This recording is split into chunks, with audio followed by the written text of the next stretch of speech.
Good morning बच्चों। आज अपना टॉपिक है बायो एनर्जी।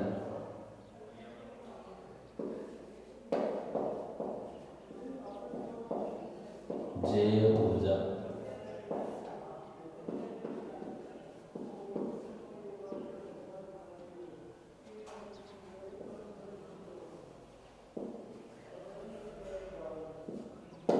बायो एनर्जी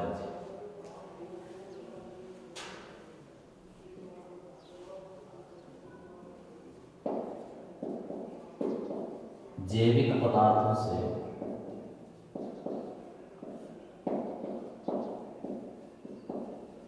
उत्पन्न ऊर्जा क्या कहलाती है? जैविक पदार्थों से उत्पन्न ऊर्जा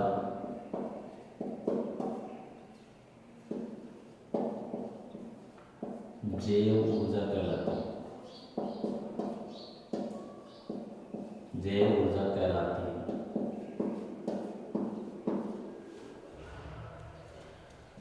प्रत्येक जैविक पदार्थ का, जैसे मान लो पेड़ पौधे हैं,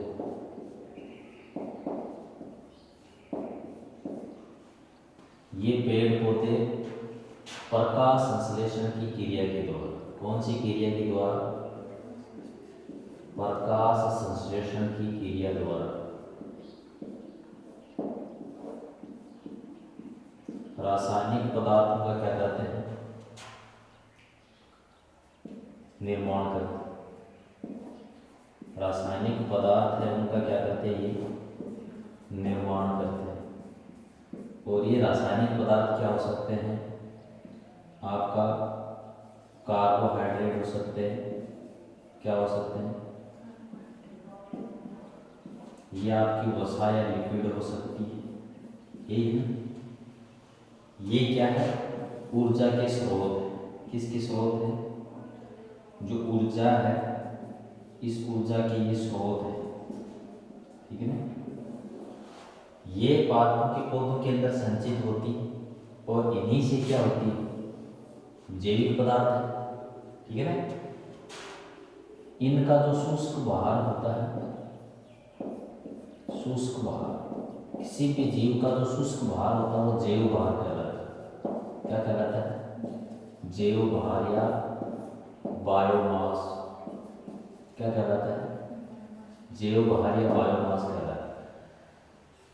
इस जैव बाहर या जैविक पदार्थों से उत्पन्न जो ऊर्जा होती है, ऊर्जा क्या कहलाती है?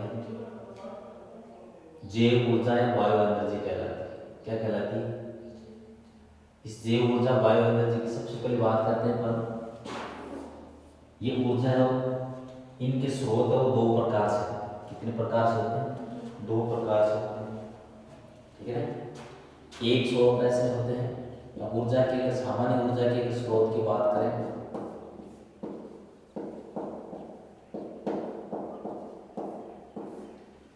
वो दो प्रकार से। एक तो होते हैं अनव्यकरणीय,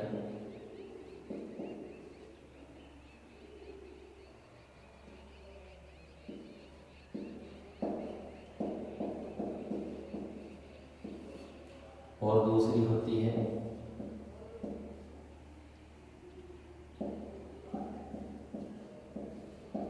अव्यकरणीय। ठीक है ना? ये होते हैं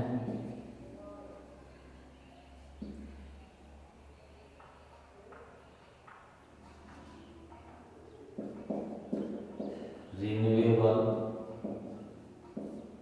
और ये आपका है नॉन रिन्यूएबल।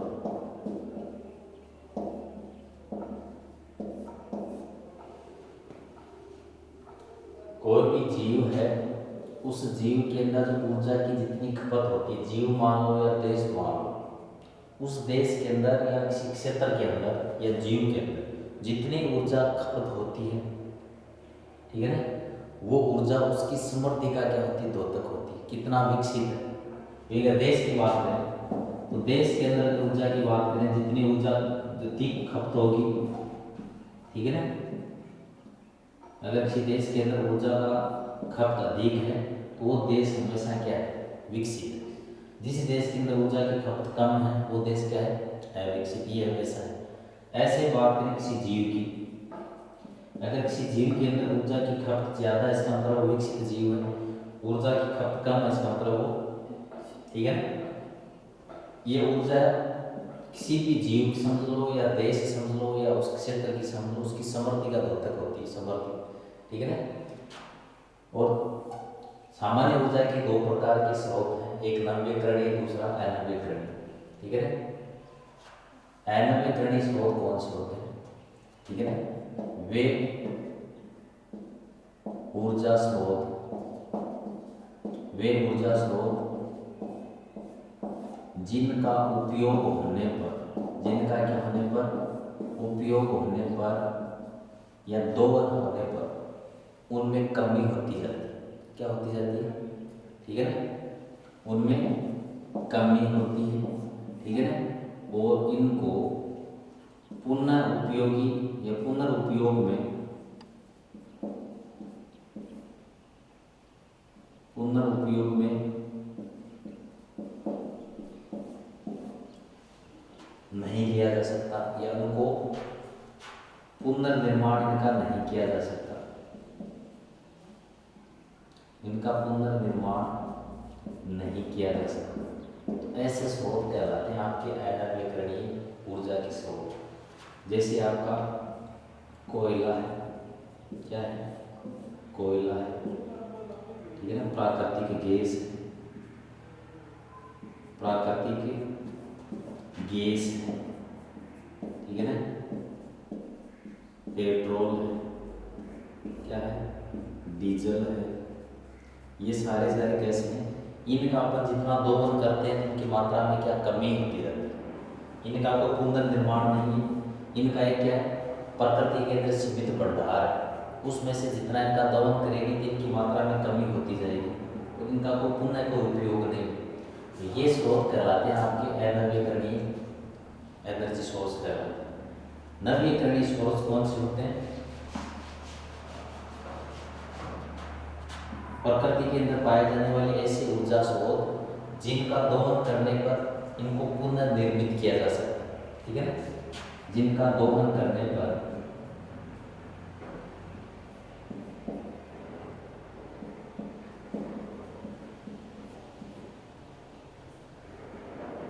उनका पुनर्निर्माण किया जा सकता, ऐसे स्रोत कहलाते हैं आपके नवीकरणीय। जैसे मान लो सौर ऊर्जा, कौन सी ऊर्जा, सौर ऊर्जा, सूर्य के द्वारा, ठीक है ना। आप इनको क्या है, कितने काम मिले उसको एक ऊर्जा से दूसरी ऊर्जा में इसका रूपांतरण चलता रहता है, ठीक है ना। इसके अलावा आपकी जल ऊर्जा है, ठीक है ना, पवन ऊर्जा है। ये कैसे है, इन ऊर्जा का दोहन करने में उनमें कमी नहीं आती, क्योंकि इनके प्राकृतिक भंडार है, ठीक है ना, प्राकृतिक भंडार है। जैसे हवा चल रही है तो हवा के द्वारा ऊर्जा बन रही है तो बन रही है, ये तो चलती रहेगी, ठीक है ना। उसमें कमी, उपयोग करने से, इनका दोहन करने से इन ऊर्जा में कोई कमी नहीं होती, इनके जो स्रोत है उनमें कमी नहीं आती। जैसे प्रकाश ऊर्जा है तो सूर्य का कितना उपयोग करो उसमें कमी थोड़ी होती है, वो जैसा है वैसा का वैसा ही रहेगा, ठीक है ना। यानी उसका पुनर्निर्माण है वो संभव है, इसलिए ऐसे स्रोत कहलाते हैं आपके नवीकरणीय, ठीक है ना, रिन्यूएबल। उनको क्या किया जा सकता है, पुनः संशोधित किया जा सकता है। ऐसे ऊर्जा के स्रोत है वो क्या कहलाते हैं, नवीकरणीय। ये तो सामान्य प्रक्रिया। अब बात करनी है अपने को बायो एनर्जी की। ये जो बायो एनर्जी है इसके भी स्रोत हैं, ठीक है ना। प्रकृति के अंदर ऐसे जैविक पदार्थ हैं जिनसे क्या मिलती है, ऊर्जा मिलती है, क्या मिलती है, वो सारे के सारे क्या कहलाते हैं, बायो एनर्जी के स्रोत कहलाते हैं, ठीक है ना। जैव ऊर्जा के स्रोत की अगर बात करें तो कई प्रकार के स्रोत प्रकृति के अंदर है। सबसे पहले बात करें तो है वो जैव भार। कौन सा है, जैव भार। प्रत्येक जीव का जो सूक्ष्म भार होता है, ठीक है ना, वो बायोमास कहलाता है, ठीक है। दूसरा आपकी है काष्ठ, लकड़ी, ठीक है ना। तीसरी अगर बात करें तो है वो जैव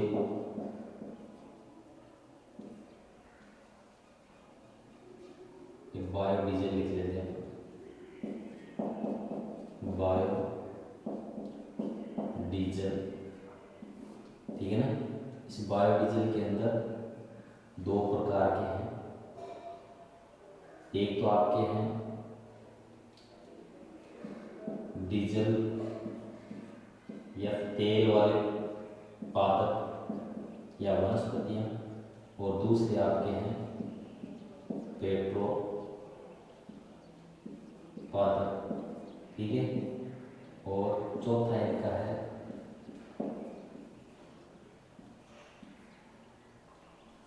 गोबर गैस। क्या है? गोबर गैस या बायोगैस। ये स्रोत है जिनसे जैविक ऊर्जा, ये सॉरी बायो एनर्जी या जैविक एनर्जी है, इसका निर्माण किया जा सकता है, ठीक है ना। सबसे पहले जैव एनर्जी क्या है, ठीक है ना, या बायो एनर्जी क्या चीज़ है?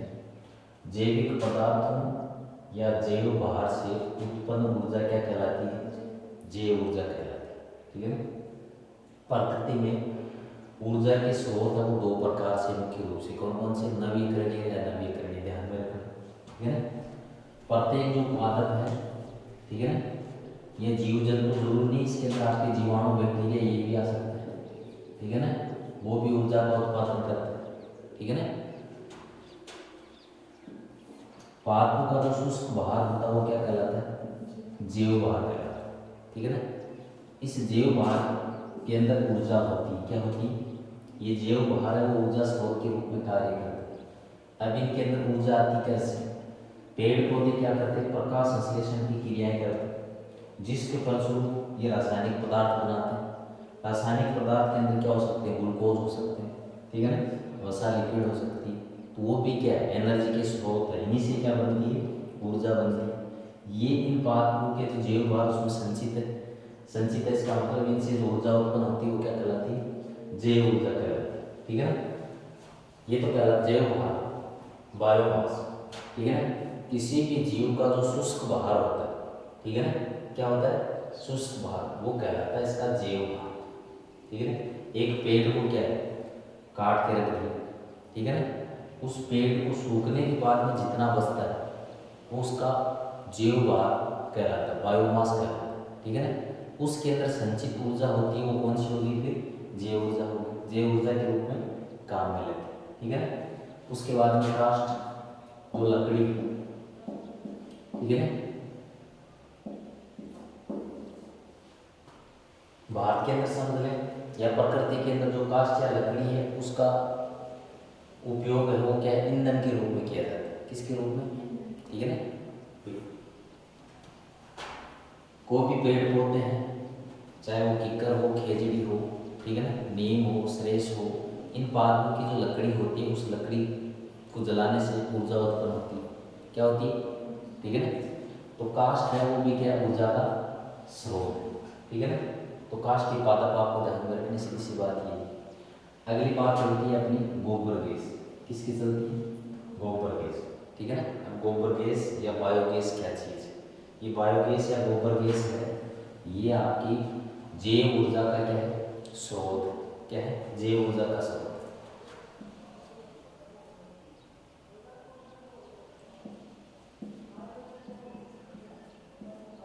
जीवाणु द्वारा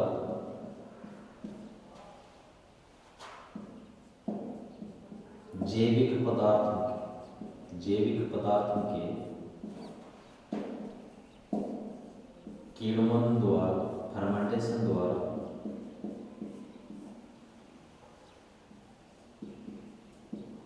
उत्पन्न ऊर्जा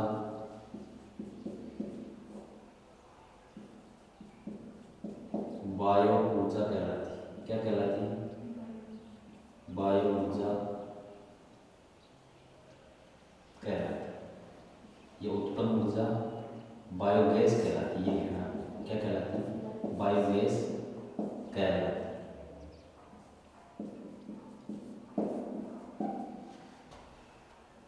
इनके अंदर क्या होता है? सूक्ष्म जीवों को उपयोग में लिया जाता है, साथ में जैविक पदार्थ वो भी काम में आते हैं। वो क्या करते हैं? इन जैविक पदार्थों की ये सूक्ष्म जीव क्या करते हैं, किण्वन की क्रिया करते हैं, फर्मेंटेशन करते हैं, जिसके फलस्वरूप क्या उत्पन्न होती है, ऊर्जा के रूप में गैस उत्पन्न होती है। वो गैस क्या है, बायोगैस कहलाती है। ठीक है ना।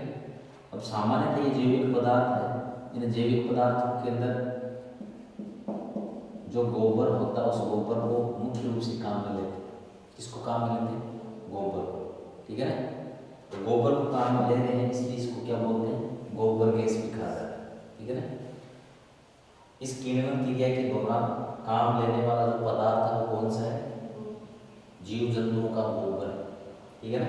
इस गोबर को काम में ले रहे हैं, इसलिए कौन सी हो गई, गोबर गैस हो, क्या हो गई, गोबर गैस हो। ठीक है ना।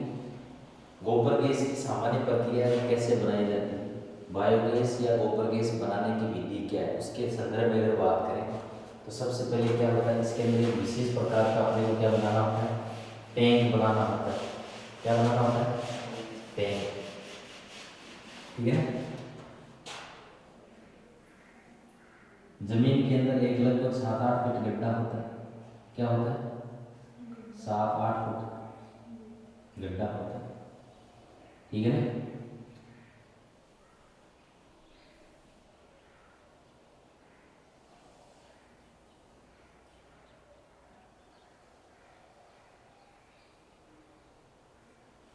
या चेम्बर समझ लें आप, क्या समझ लें, चेम्बर। ठीक है ना।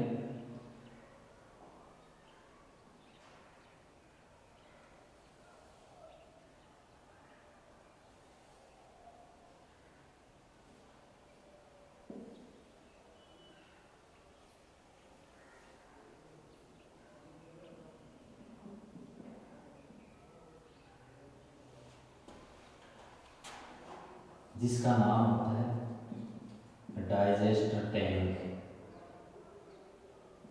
क्या नाम होता है, डाइजेस्टर टैंक। क्या नाम होता है। ठीक है। इसके पास के अंदर एक छोटा टैंक और होता है। ठीक है ना। जिसके अंदर गोबर प्लस जल का विलयन है वो मिलाया जाता है। गोबर प्लस जल का जो विलयन है, एक तो जल मिलाते हैं साथ में, और साथ में क्या मिलाते हैं, गोबर। उसका विलयन करके इसके अंदर क्या करते हैं, डालते हैं। यहाँ से ही गोबर का विलयन हो किस में जाता है, इस डाइजेस्ट टैंक के भीतर प्रवेश करता है। ठीक है ना। साथ में एक टैंक और होता है। ठीक है ना। कौन सा टैंक होता है, जिसको बोलते हैं सलरी टैंक। क्या बोलते हैं, ठीक है ना। ये आपका क्या है,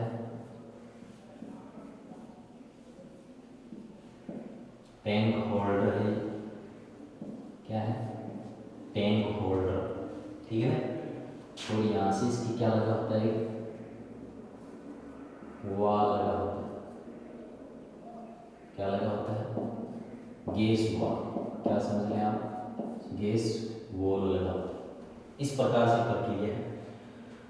बायोगैस बनाने के लिए अपने क्या करते हैं, गोबर और जल को क्या मिक्स करके इस टैंक के अंदर से इसके अंदर प्रवेश करवाते हैं। ठीक है ना। अपने को जितनी गैस चाहिए होती है, जैसे अपने घरों के अंदर क्या, जैसे मान गोबर होता है, उसको क्या करते हैं, जल के साथ मिला के इसके अंदर इसमें प्रवेश करते हैं। इनके अंदर इनका क्या होता है, किण्वन होता है। अवायु अपघटन के द्वारा इनका फर्मेंटेशन होता है। क्या होता है, फर्मेंटेशन होता है। जिससे क्या होती है, एक तो बायोगैस उत्पन्न होती है। ठीक है ना। और दूसरा इनका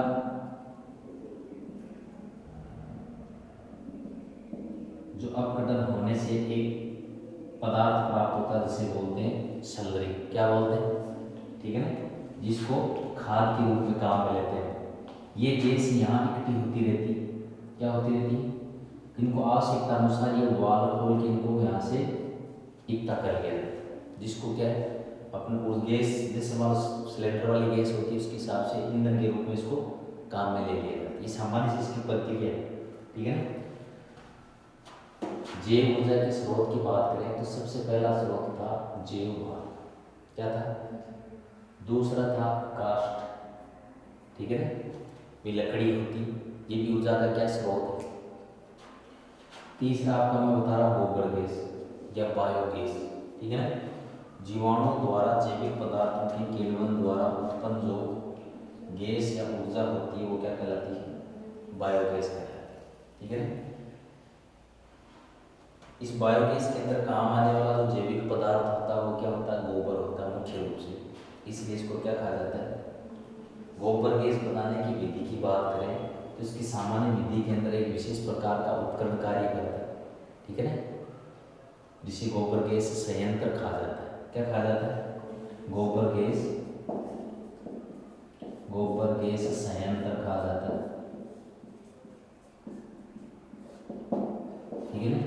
इस गोबर गैस संयंत्र के अंदर क्या होता है, एक बड़ा गड्ढा होता है, जमीन के अंदर एक ऐसा गड्ढा बनाया जाता है जिसको डाइजेस्ट टैंक कहा जाता है। क्या कहा जाता है, ठीक है ना। इस डाइजेस्ट टैंक के ऊपर की तरफ एक ढक्कन होता है जिसे गैस होल्डर समझ ले आप, क्या बोलते हैं, होल्डर कहा जाता है, ठीक है ना। इसके द्वारा एक पाइप लगी होती है जिसके ऊपर वाल लगा होता है, ठीक है ना, उसको बोलते हैं गैस वाल, ठीक है ना।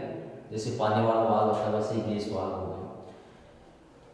इस डाइजेस्ट टैंक के पास में के अंदर एक छोटा चेम्बर वो बनाते हैं, ठीक है ना, जिसको पाइप के द्वारा इस टैंक के साथ में जोड़ दिया जाता है।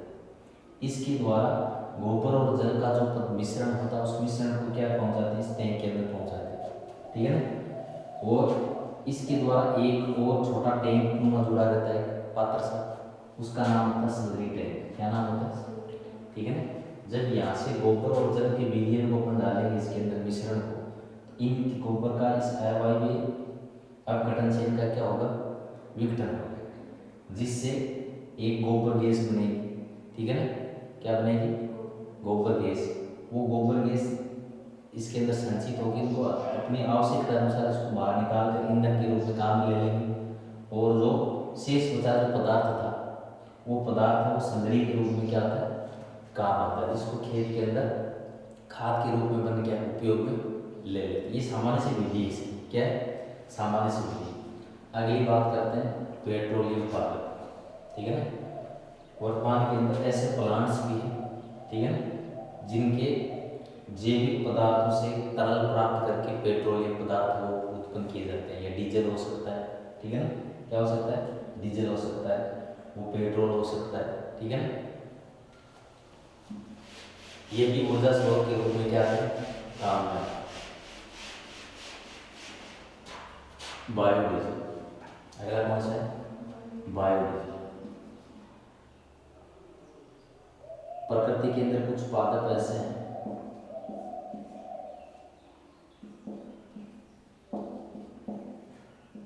जिनसे लेटेक्स का क्या होता है,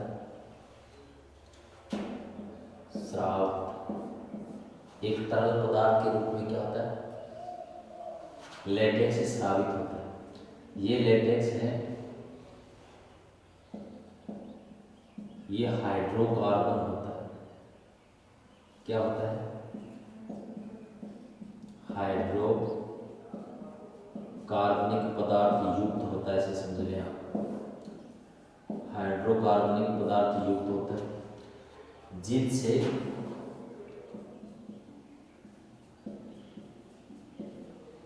बायोडीजल बनाया जाता है।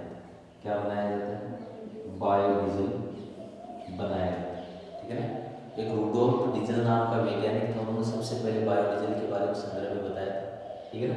उन्होंने एक ऐसा इंजन बना के, अब ये कौन से पादप होते हैं, इन पादपों के अंदर आपके तेली प्लांट भी हो सकते हैं, जिनके अंदर क्या पाए जाते हैं, तेल पाए जाते हैं। अब तेल वाले तो बहुत सारे पादप, जैसे कौन से सरसों वाला पादप हो सकता है, इनके अलावा अरंडी वाला पादप हो सकता है, ठीक है ना। जितने भी ऑयली प्लांट है, एक तो वो समझ लें आप। दूसरा ऐसे पादप जिनके अंदर क्या होती है, लेटेक्स, ठीक है ना। अब लेटेक्स के अंदर आप बात करें तो इसके अंदर क्या हो सकते हैं, आपका ये आंकड़ा हो सकता है, इसमें भी लेटेक्स नहीं होता कि। इसके अलावा जेट्रोपा, ठीक है ना, रतन जोत बोलते हैं जिसे, ठीक है ना, रतन जोत, ठीक है ना। इसके इसके अलावा और भी प्लांट है आपका ये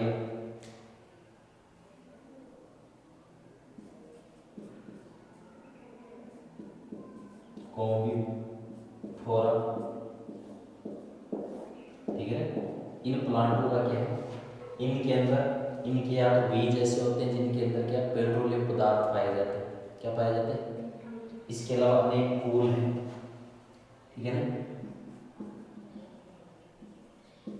एस्क्लेपिडिएसी,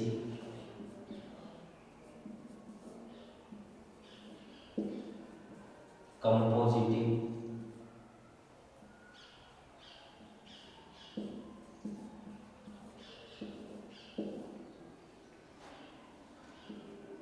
यूफोर्बिएसी,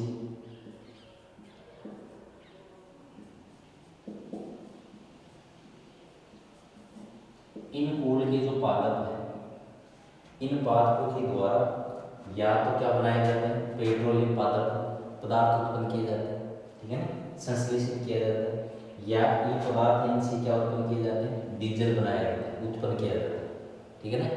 अब डीजल इनका क्या है, इनके बीज हो सकते हैं, इनके जो कायिक भाग है उनसे द्वारा स्रावित क्या लेटेक्स हो सकता है। ये सामूहिक रूप से क्या कहलाता है, डीजल कहलाता है, क्या कहलाता है, ठीक है ना। पादपों के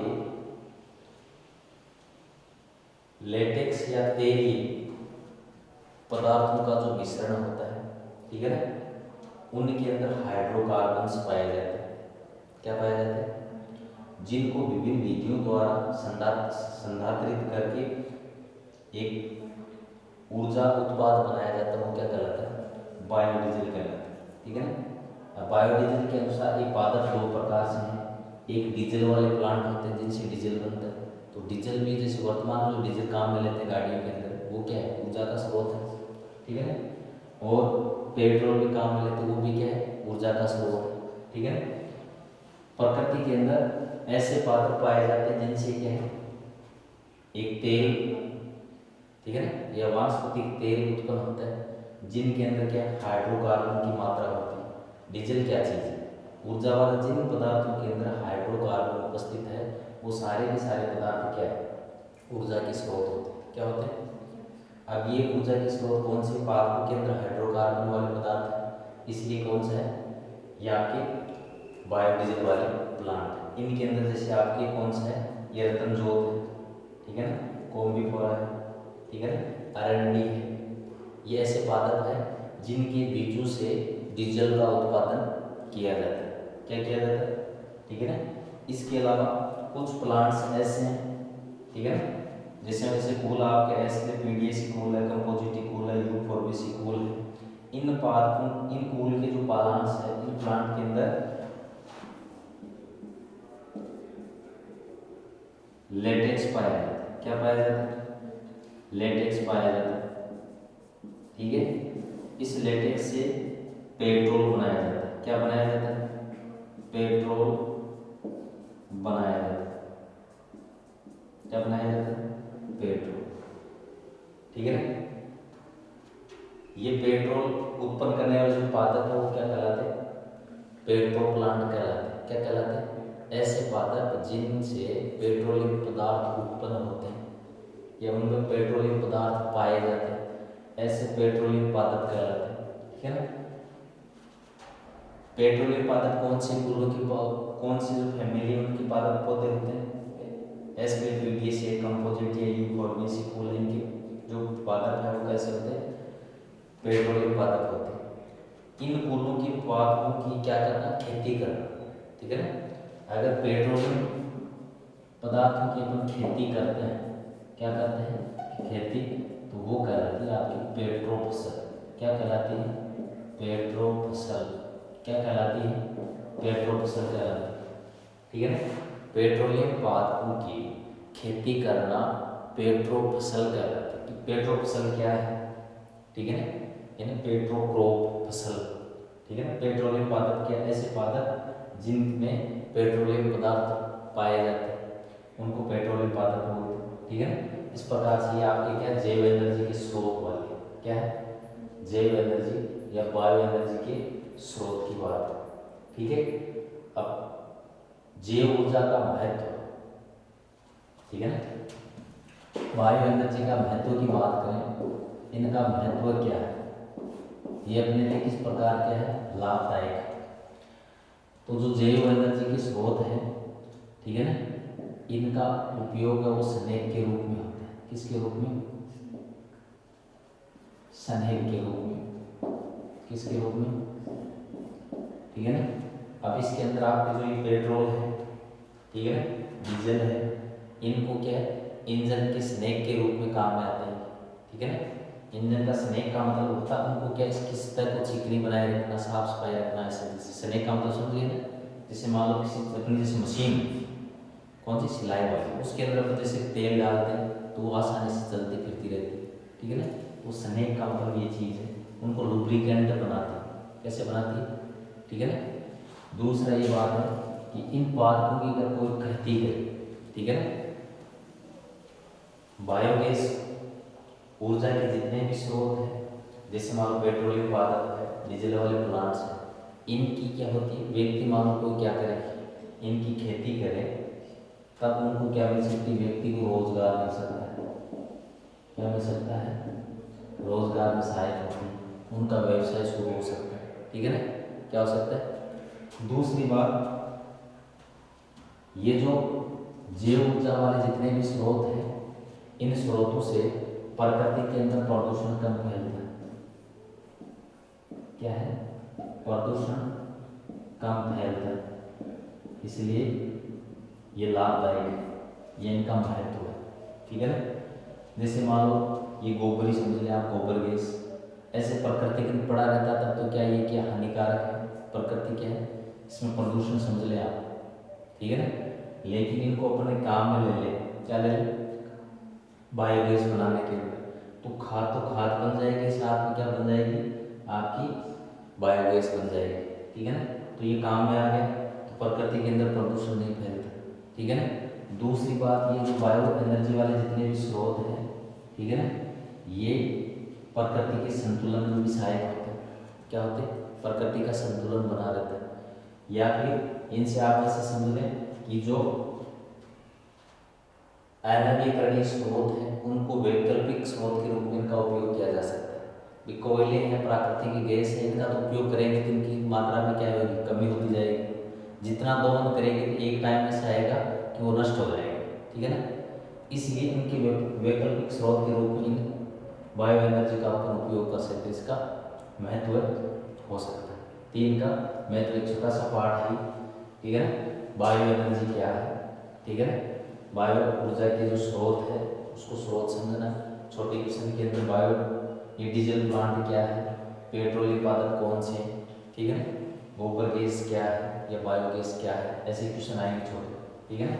ये दे रखा है, इसके साथ में एक और दे रखा है, राजस्थान और भारत की पेट्रोलियम प्लांट दे रखी, ठीक है ना। राजस्थान या भारत के संदर्भ में जो बायोडीजल के जो प्लांट्स हैं उसके संदर्भ में दे रखा है, तो वो टॉपिक अब हटा दिया गया, वो नहीं पढ़ना आपने को, ठीक है ना। सिर्फ ये चीज़ ही पढ़नी है, बायोगैस क्या है, इसके स्रोतों के बारे में और इनका महत्व, बाकी पढ़ेंगे बाद में। धन्यवाद।